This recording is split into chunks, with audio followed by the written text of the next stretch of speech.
You might have like a fear response whenever you are meditating because it feels like you're in a vulnerable place, which of course you are mentally, like you're vulnerable.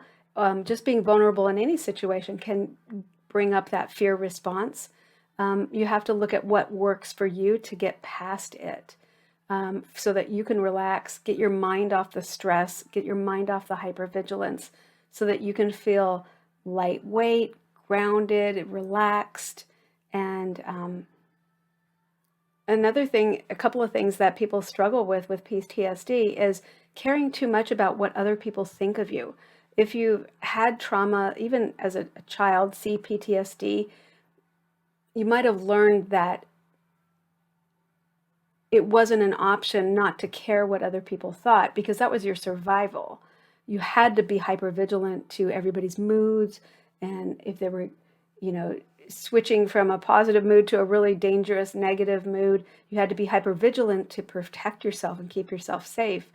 Um, Even caring about, I don't know, it's called caring when your child is more survival. But knowing what people think of you was very important so that you could be prepared for how they were going to treat you. Now, as an adult, you might um, struggle with caring so much about how people treat you and what they think about you that you're obsessed about it.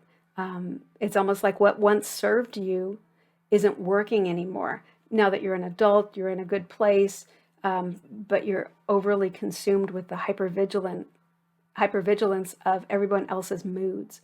So if stopping caring so much about what people think of you is a huge, I think, milestone to overcoming the trauma. Um, Another thing you might struggle with is how do you stop freezing every time um, you want to ask for something that you need? In other words, setting a boundary or asking for someone to help you with something. Um, those might be difficult things for you.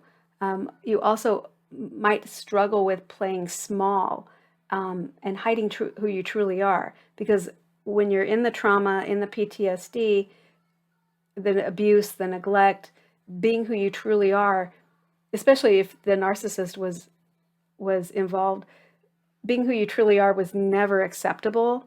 The narcissist could really care less what feelings we had or what we were going through. Oh, they feigned